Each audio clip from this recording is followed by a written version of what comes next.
Ow!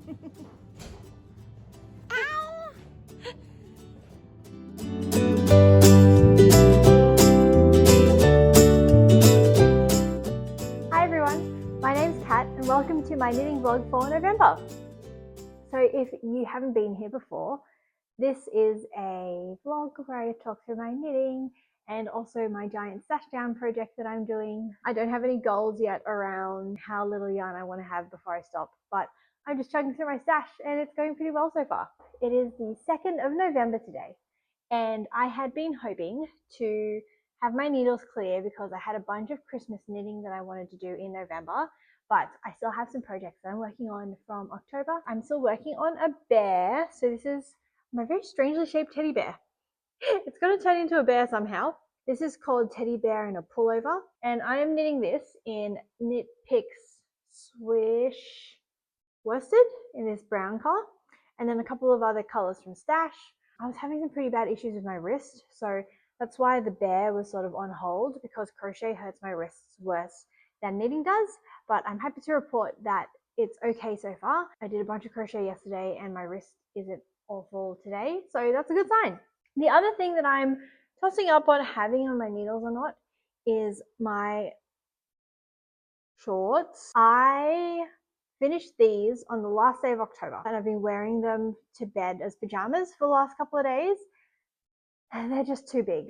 So I am considering frogging it back to about an inch below the waistband, and to be honest, it wouldn't be that much knitting again, because this took me a while, but mostly because I had lost my knitting mojo and my wrists were hurting. But I think if I just sat down and took it back to under the waistband and then knit the slightly smaller size, like the modifications I want to make it smaller, it wouldn't take that much time. So those are the two projects that I've got going. I'm going to get these done and then we'll think about doing some Christmas knitting.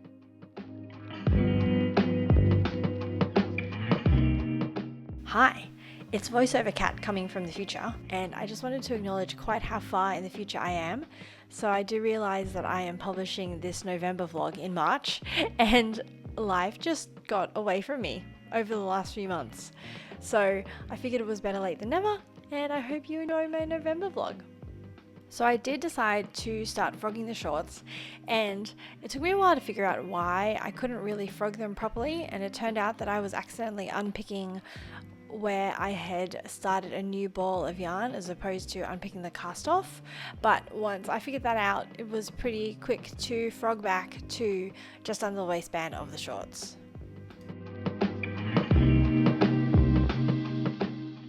I took my newly recast on shorts to the library the next day after I picked my daughter up from school, but it wasn't the most productive experience because somebody was a little bit too active and decided he really needed to know what was going on with the camera.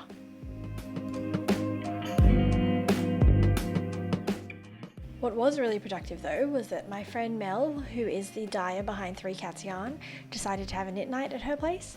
We used to do these pretty regularly, but I just hadn't been able to get to one since before Jonathan was born. And it was just a really good night. I told everyone that I was going to try and finish my shorts that night, and I almost finished them while I was there. But after I left, I sat down and finished them at home, and they were done.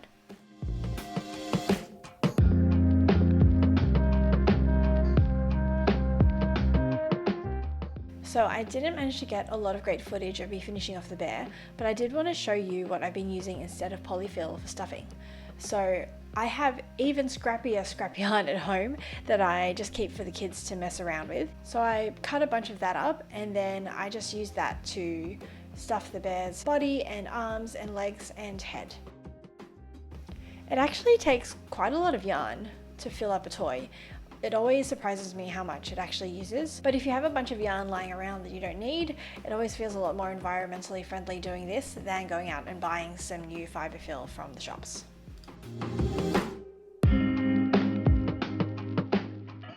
And once that was done, it was finally time to focus on some Christmas knits. Alright, so here's all my Christmas yarn.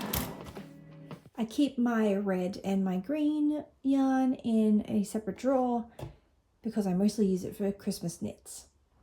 So the first thing I'm going to make is a crochet Christmas tree decoration, and this skein needs some careful winding because it's a bit of a mess. But this is Malabrigo dos Tiaras. It is a merino alpaca blend, and I have been saving it for this Christmas tree decoration for quite a while. And then, in the interests of saving my wrists and not giving myself RSI again, I'm going to do what my friend told me and vary my projects. So I'm going to make a Christmas hat out of these 2 yarns, which I don't actually know what they are. They're some sort of acrylic, but the charity knitting group that I'm in this month is making knits for Life's Little Treasures, which is an organization that supports premature babies, and one of the patterns that they recommended on their site was a set of Santa hats. So I thought that would be a fun thing to do as a Christmassy themed item. All right, so I'm going to go cast something on. So these beanies are a free pattern on the Life's Little Treasures website, and I will link to it down below if it's something you'd like to make. But it's a strange pattern in that it's a giant table, so that table is literally all of the instructions. Basically, each of the rows is a size and each of the columns is a section of the pattern, and so you get the instructions that way for all the different sizes. So this is an 8-ply pattern, and I thought that I had 4-ply yarn, so I made a giant mess of my ball trying to find the other end of the yarn so I could hold it double. But after I cast on, something felt sort of weird, so I went and looked up my stash, and it turns out that this is Motivera Starlight, which actually is an 8-ply yarn. So I just ripped out and started again holding the yarn single. Hi, okay, so I have a Santa hat and it is so small, it took me about 2 hours to make. And terrifyingly, this is the size that would have fit my son when he was born. I just can't imagine him ever being this small, but I'm going to add the pom-pom at the end, like when I'm done with all of the hats. But for now, I'm just going to make hats. So I'm going to knit the next one flat because I found the process of knitting the hat in the round really annoying. When the circumference is very small on an item, doing magic loop and having to switch the stitches onto the needles so much gets a bit frustrating. Also, one of the other reasons I want to knit it flat is that I'm sort of intrigued. So let me show you something in the pattern. So the pattern has an intriguing little note here that says, use a flat seam such as the Bickford method. And then there is a YouTube tutorial. And I'm really interested because I've only ever seamed either with mattress stitch or with a crochet hook. And both of those end up with a seam that isn't quite flat. And so I want to know what this means. So I'm going to knit the hat first, and then we can come back and figure out what this seaming method is together.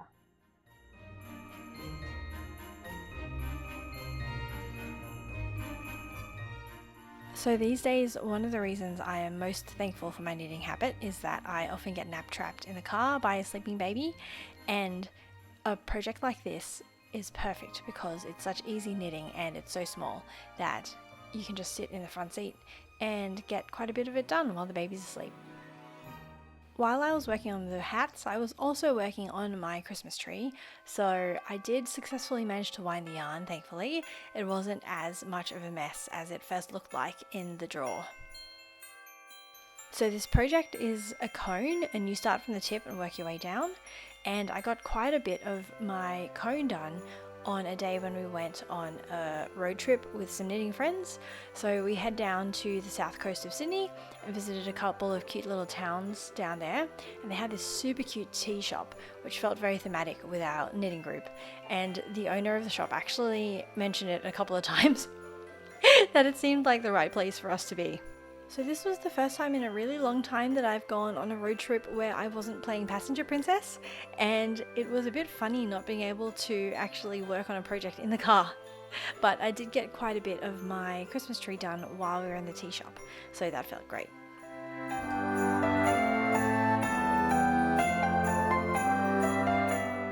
Hi, so this is pretty frustrating, but I've had to redo the ruffle on this tree quite a few times. So let me show you. So the way you make the tree is that you make a cone and then you add all of these ruffly bits over the top, and it's meant to have a leaf-like effect. So they look like leaves.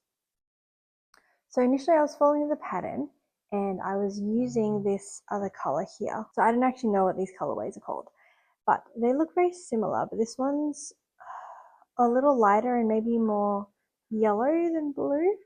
And I didn't like how it matched color-wise with the tree body color. It just didn't really match any of the tones that were in this background color. But this dark green here matches this green really well. So I frogged this back and just started using this dark green.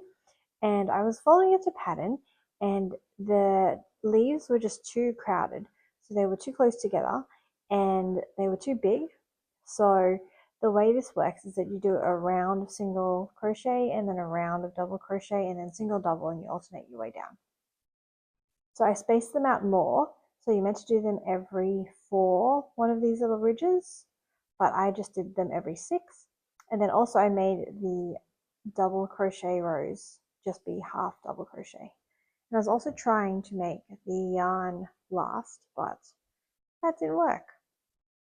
So I'm going to front back again, and I think I'll just hold these two together and go back to doing the double crochet for these bigger rounds, because now it's quite spread out. It does look a little sparse, I think. So I'm going to keep it as spread out, but make these double crochet rounds so that they're a bit more frilly. They stick out a bit more. And I will hold these two colors together, and then that'll make the yarn last longer and actually fit all the way down the tree like it's meant to.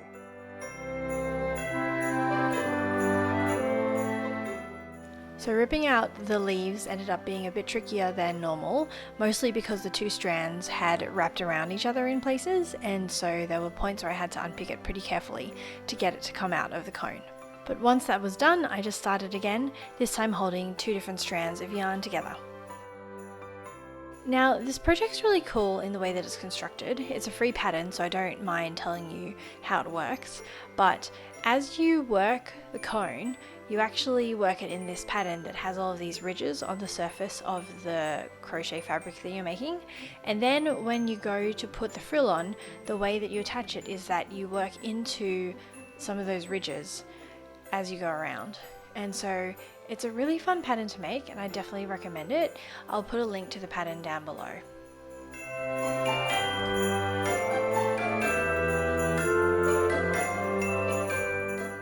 Hi, I have a Christmas tree. I don't know if I need to zoom out.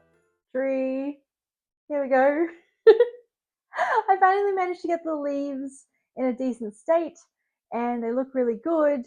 I did run out of the smaller batch of yarn I had, so the darker green. So this very bottom ruffle here, a lot of it is just the lighter green held together, but it's not really obvious. And it looks great. I love it. Yesterday I was hanging out with some friends while I was finishing this off, and before I stuffed it, someone asked if it was going to be a hat. And so I tried it on, and it actually sort of works as a ridiculous Christmas hat. So if anyone's looking for a novelty Christmas hat to make for the holidays, then this makes for an excellent hat pattern. So the lighter green lasted all the way until about the middle of the base, and then I just finished it off with the other green color, and it really doesn't matter because it's on the bottom, so you're not going to see it anyway. And the spacing worked out nicely, so you can see a lot more of the light green, which I'm very happy for.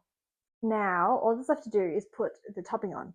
So I was going to put on a pom-pom because I normally put pom-poms on the top, and that's what it says to do in the pattern. But Wes was like, are you going to put a star on top? So now I sort of want to put a star on top. So I looked up some amigurumi star patterns, and the one I decided on, I can't remember the name of it, but I'll mention it later when I do a wrap up at the end of the month. It's very cute and has this like swirly sort of middle, but it's written for Aran weight yarn, I think, and it's huge. It's quite large. So I'm going to make it out of this yarn here, which I love this color with the tree. I think it goes really well. So this is We Are Knitters Finita, and it's 4-ply. I think I'll just work with it single and work to pattern, and hopefully if I have a Aran weight pattern knit on fingering, it'll be small enough to make a decent sized tree topper. So I'm not experienced enough with crochet to know which sized hook I like with which sized yarn, and I didn't have any guidance from the pattern because I was using a different ply yarn from what was suggested there.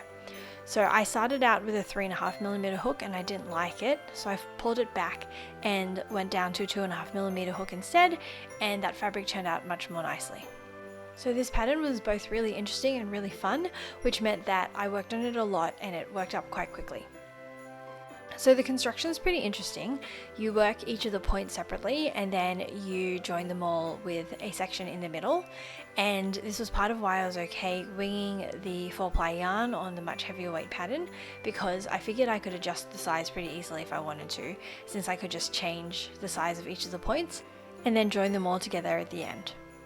Now, if my YouTube stats are anything to go by, then about 70% of you are currently sitting in America and Europe and wondering how in the world I'm crocheting outside at the end of November. But in the Southern Hemisphere, November is right at the end of spring, so it's actually the nicest time to be sitting outside and working on a project. So full disclosure, the tree was so big that I did end up stuffing it with polyfill instead of using my nifty yarn trick. But the star was nice and small, so I went back to using my scrap yarn to stuff it.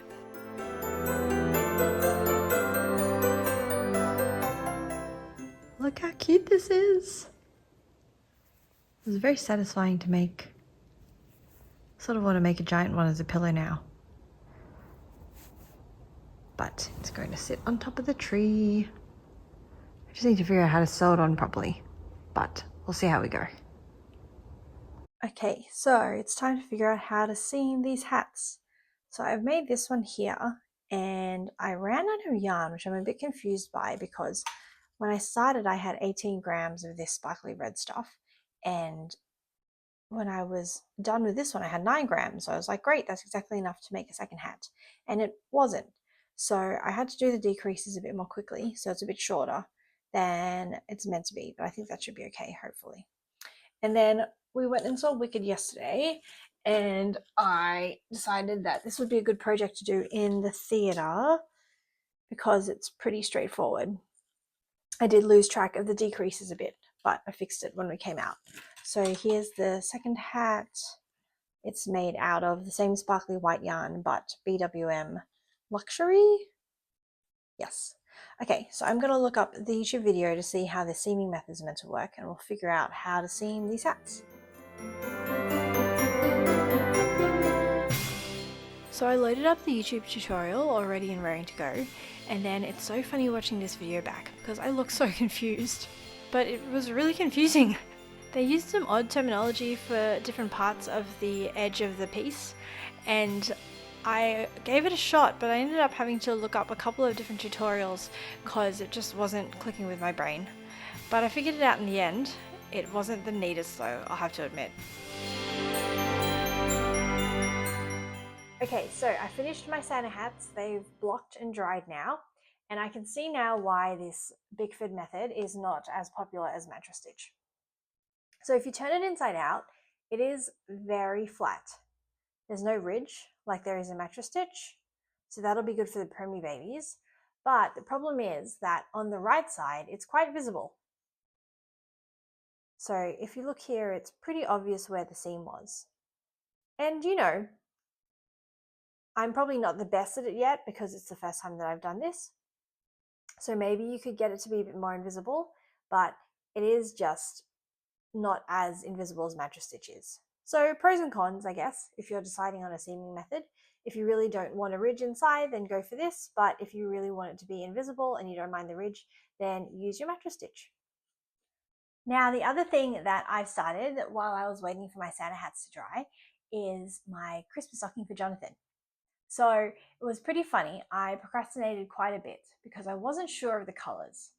So I don't know if anyone else has this experience, but I find that if I'm unsure of something with my knitting, I just really don't want to cast it on because I don't know if it'll work out okay, which probably sounds a little strange given how much I'm happy to frog stuff. But it still does make me procrastinate sometimes. Anyway, so I deliberated on the colors quite a while. I had chosen the actual colors themselves out, but trying to figure out where the placement was going to be was a little bit more difficult, but I ended up just deciding that I should try it. So let me show you my colors. So my main color, which is going to make up the toes and the cuffs and the heels, is this one here, which is Hoss Super Soft. And I'm holding this double. The rest of the reds that I've got are both from Bendigo Wool and Mills. I don't remember any of the colorway names, I'm sorry, but I'll try and list them in the Ravelry project. So this is my Boysenberry, I think it was called, and this is in BWM Luxury in 8-ply. And then this one here is in BWM Classic. Then there are two greens. So I've got this nice foresty green, and then the second one is this green here. And this is an 8-ply wool from Lincraft, I think. Then we have one cream, which is just cream, and I've got a grey. The only grey I could find that I liked was also 4-ply yarn, so I am holding that double as well. That's my color palette. I really like it. It's very foresty and quite a bit darker than it was for Amelia's stocking, so I think they'll be a nice contrast to each other. So I've already done about half the stocking, at least half of the colorwork parts. So let me show you. The colors are vibing nicely together. I do think the white or the cream is a bit too bright compared to everything else, but there's not a whole lot of it throughout the stocking, so it's just little background accents, I guess. I was worried that the colorwork was going to be tricky because I haven't done any colorwork since 2022, it turns out, so it's been a while, but it ended up being like riding a bike. I just sort of picked up and went for it, and it worked out okay. I'll take some footage of me actually knitting the colorwork so I can show you how I do it.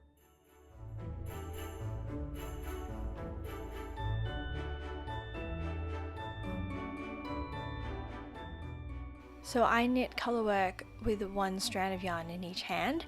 So normally I'm a continental knitter, and I retaught myself how to knit English a couple of years ago when I decided to learn how to do colorwork. I made a whole video about it, so I'll leave that up in the top right hand corner if you want to check out that video as well. I've made 4 of these stockings so far, one for my daughter and one for each of my nieces and my nephew, and so I decided to make one for Jonathan as well.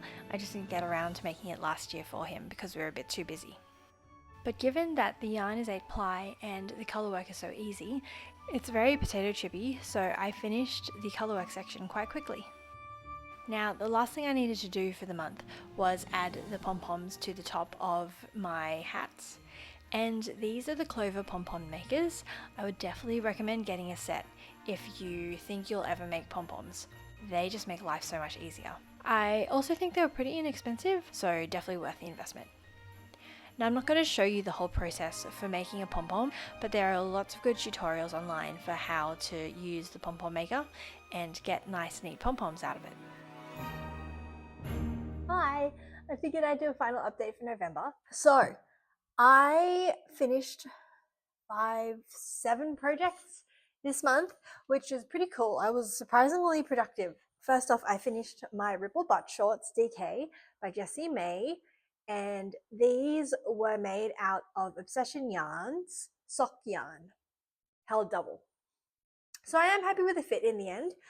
I have been wearing them and they do fall down a little bit. They're a tiny bit too long still up here at the top, but they're doing fine. And yeah, I do wear them, so it's a win. I also finished my teddy bear. It's so cute. I love this guy. He's so adorable. So the pattern on Ravelry is called Teddy Bear in a Pullover, but when you download the pattern, it's called Buddy the Bear, which I think is much cuter. But it's by Amelia Ansell. I do wonder if I should buy some safety eyes already, because the only face I know how to do on my amigurumi are these sleepy eyes. I do think they'd look a little bit more professional with this safety eyes already. This was made out of lots of different scraps.